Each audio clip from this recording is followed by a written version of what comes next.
KaraokeBooks. Taras Bulba. Nikolai Gogol. Translated by Isabel Florence Hapgood. Audiobook. Chapter 12. Traces of Taras made themselves apparent. 120,000 Kazakhs descended upon the border marches of the Ukraina. This was not a small division or detachment which had sallied forth for plunder, or in pursuit of the Tatars. No. The whole nation had risen, for the measure of the people's patience was full to overflowing. They had risen to avenge the mockery of their rights, the dishonorable humiliation of their characters, the insults to the faith of their ancestors and their sacred customs, the dishonoring of their church, the dissolute excesses of the foreign nobles, the union, the disgraceful domination of Jewdom on Christian soil, and all that had excited and doubled the stern hatred, which the Kazakhs had cherished for ages. Hetman Ostranitsa, young but strong in spirit, led the entire innumerable Kazakh forces. By his side could be seen his very aged and experienced friend and counselor, Gunya. 8 colonels led regiments of 12,000 each. 2 Yesals general and a chief bearer of the hetman's mace of office rode behind the hetman. A cornet general carried the principal standard. Many other standards and banners floated afar. The assistants of the hetman's mace-bearer bore the hetman's staff. There were also many other officials of the regiment, of the transport wagons, and of the general army, and regimental scribes, and with them detachments of foot soldiers and of cavalry.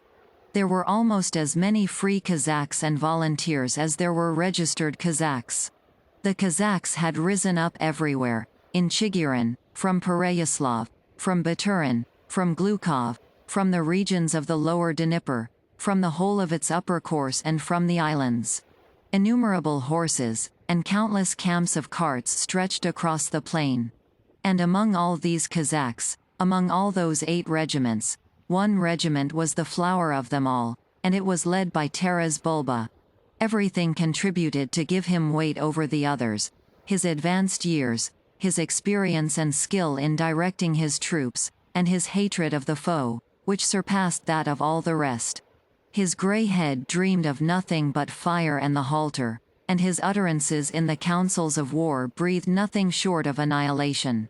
It is not worth while to describe all the battles in which the Kazakhs distinguished themselves, or the gradual course of the campaign.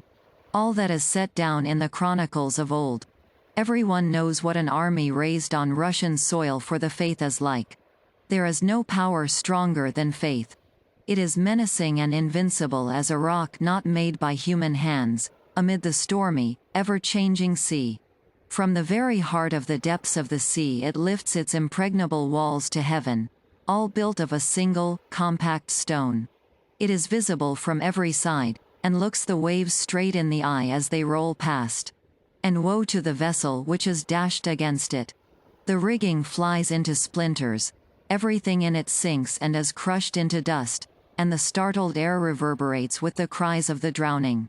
The pages of the chronicles contain a minute description of how the Polish garrisons fled from the liberated towns, how the unscrupulous Jewish revenue farmers were hung, how weak was the royal hetman, Nikolai Potocki, with his numerous army against this invincible force, how, broken, pursued, he drowned the best part of his army in a small stream, how the fierce Kazakh regiments besieged him in the small town of Poland, and how, driven to extremities, the Polish hetman promised, under oath, full satisfaction for everything, in the name of his king and the government officials, and the restitution of all their former rights and privileges. But the Kazakhs were not the men to be tricked by all that. They already knew full well the value of a Polish oath. And Potocki would never more have pranced on his 6,000 ducat race horse of the Kabarda, attracting the glances of distinguished ladies, and the envy of the nobility. He would never more have cut a figure in the Diet, giving luxurious feasts to senators, if the Russian priests who were in the little town had not saved him. When all the clergy in their brilliant gold vestments, with the bishop himself, cross in hand and episcopal mitre on head, went out to meet the Kazakhs, bearing the holy pictures and the cross, All the Kazakhs bowed their heads, and doffed their caps. No one lower than the king himself would they have respected at such an hour. But their boldness subsided before the Church of Christ, and they paid respect to their priesthood. The hetman and the colonels agreed to release Potocki, after having exacted from him a solemn oath to leave all the Christian churches at liberty, to lay aside the ancient enmity, and to do no injury to the Kazakh army. One colonel alone would not agree to such a peace. That one was Taras. He tore a handful of hair from his head, and cried, hetmen and colonels! Commit no such womanish deed. Trust not the Lyakhs. The dogs will betray you. When the regimental scribe presented the agreement, and the hetman set his powerful hand to it, Taras drew out his genuine Damascus blade, a rich Turkish saber of the finest steel, broke it in twain like a reed, and flung the two fragments far away from him on either side, saying, "Farewell. As the two pieces of this sword will never reunite and form one sword again, so, we, comrades, shall never more behold one another in this world. Remember my parting words." Here his voice rose higher and acquired a hitherto unknown power, and his prophetic utterances troubled them all. "Before your death hour you will remember me. Do you think that you have purchased peace and quiet? Do you think you are going to reign like Polish lords?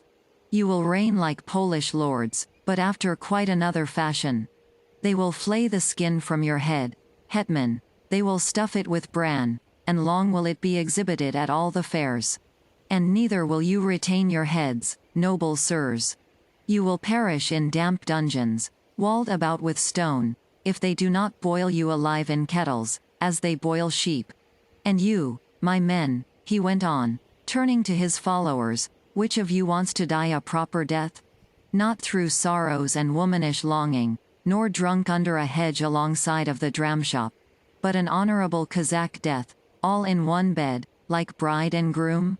Or, perhaps, you would like to go back home and turn infidels, and carry Polish Catholic priests on your backs?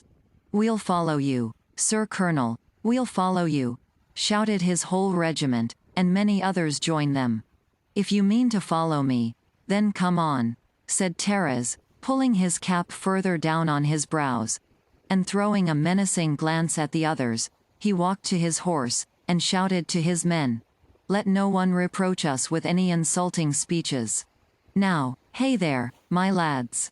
We'll go and pay a visit to the Catholics."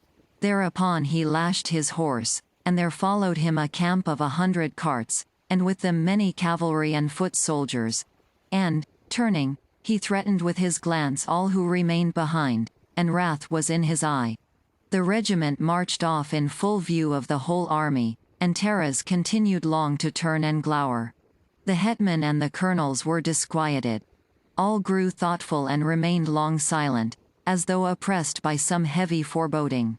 Not in vain did Taras prophesy. All came to pass as he had foretold. A little while afterwards, after the treacherous attack at Kaniv, the hetman's head was mounted on a stake, together with the heads of many among his principal officers. And what of Taras? Taras roamed all over Poland with his regiment, burned 18 towns, and nearly 40 churches, and reached Krakow. He slew many nobles of all degrees, and plundered the richest and finest castles.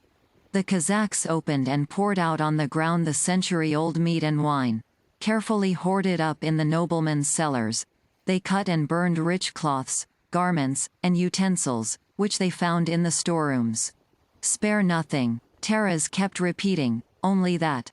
The Kazakhs spared not the black-browed gentlewomen, the brilliant, white-bosomed maidens. They could not save themselves, not even at the altar itself. Taras burned them together with the altar. Many were the snowy hands upraised to heaven from amid the fiery flames, accompanied by piteous shrieks, which would have moved the damp earth itself to pity, and caused the steppe grass to bend low with compassion at their fate. But the ruthless Kazakhs paid no heed, and picking up the children in the streets upon their lances, they cast them, also, into the flames. "This is in commemoration of Ostap, you devilish Lyakhs," was all that Taras said. And such commemorations for Ostap he arranged in every village, until the Polish government perceived that Terez's raids were more than ordinary expeditions for plunder, and that same Potocki was given 5 regiments, and ordered to capture Terez, without fail. 6 days did the Kazakhs retreat along the country lanes, before the pursuit. Their horses barely endured this excessive flight, but they saved the Kazakhs. But this time Potocki was equal to the task entrusted to him. Unwearily he followed them, and reached the bank of the Dnieper, where Terez had taken possession of a ruined and abandoned castle, for the purpose of resting. On the very brink of the Dnieper, it could be seen, with its shattered ramparts and the ruined remains of its walls. The summit of the cliff was strewn with rubbish and broken bricks, ready at any moment to detach themselves and fly to the bottom. The royal hetman, Potocki, surrounded it on the 2 sides which faced the plain. 4 days did the Kazakhs fight and struggle, defending themselves with bricks and stones. But their provisions and their strength became exhausted, and Terez resolved to cut his way through the ranks. And the Kazakhs would have cut their way out, and their swift steeds might again have served them faithfully, had not Terez halted suddenly in the very midst of their flight, and shouted, "Halt! My pipe has dropped with its tobacco. I won't let those devilish Lyakhs have my pipe." And the old ataman bent down, and searched in the grass for his pipe full of tobacco, his inseparable companion on all his expeditions on sea and land and at home. But, in the meantime, a band of Lyakhs suddenly dashed up and seized him by his mighty shoulders. He tried to struggle with all his limbs, but he failed to scatter the haydukes over the ground as he had been wont to do. "Oh, old age, he said, and the stalwart old Kazakh wept. But it was not his age that was to blame. Nearly 30 men were hanging on his arms and legs. "The raven is caught," shouted the Lyakhs. "Now it is only necessary to think how we can best show him honor, the dog." And they decided, with the permission of the hetman, to burn him alive in the sight of every one. Nearby stood a naked tree, whose crest had been blasted by lightning. They bound him with iron chains to the trunk of the tree, driving nails through his hands, and raising him as high as possible, that the old Kazakh might be everywhere visible, and they immediately began to build a pyre of faggots at the foot of the tree. But Terez did not look at the pyre, nor did he think of the fire with which they were preparing to burn him. He gazed anxiously, the great-hearted man, in the direction whence the Kazakhs were firing. From his lofty post of observation he could see everything, as in the palm of his hand. "Take possession, my lads, take possession quickly," he shouted, "of the hillock behind the forest. They can't approach it." But the wind did not carry his words to them. "They'll perish for nothing," he said, in despair, and glanced down to where the Dnieper gleamed. Joy shone in his eyes. He descried the sterns of 4 boats peeping out from behind the bushes, and he gathered together all the strength of his voice, and shouted in a ringing tone, to the shore, my lads. Descend the path on the left, under the cliff. There are boats on the strand. Seize them all, that the foe may not catch you." This time the breeze blew from the other quarter, and all his words were audible to the Kazakhs. But for this counsel he received a blow on the head with the butt end of an axe, which made everything dance before his eyes. The Kazakhs rode down the cliff path at full speed, but the pursuers were at their heels. They looked. The path wound and twisted and made many curves aside. "Ah, comrades, luck's against us," said they all, then halted for an instant, raised their whips, and their Tatar horses rose from the ground, clove air like serpents, flew over the precipice, and plunged straight into the Dnieper. 2 only failed to land in the river, and thundered from the height upon the stones, and perished there with their steeds, before they could even utter a cry. But the rest of the Kazakhs were already swimming with their horses and unfastening the boats. The Lyakhs halted on the brink of the precipice, astounded at this wonderful feat of the Kazakhs, and thinking, "Shall we leap down to them, or not?" One young colonel, a lively, hot-blooded fellow, own brother to the beautiful Pole who had seduced poor Andrei, did not reflect long, but hurled himself and his horse after the Cossacks, with all his might. He turned 3 somersaults in the air with his steed, and landed heavily on the jagged cliffs. The sharp stones tore him in pieces as he fell into the abyss, and his brains, mingled with blood, bespattered the shrubs which grew on the uneven walls of the precipice. When Taras Bulba recovered from the blow, and glanced at the Dnieper, the Cossacks were already in the skiffs, and were rowing away. Bullets showered upon them from above, but did not reach them. And the old ataman's eyes sparkled with joy. "Farewell, comrades," he shouted to them from above. "Remember me, and come hither again next spring to make merry. What if ye have captured me, ye devilish Lyakhs?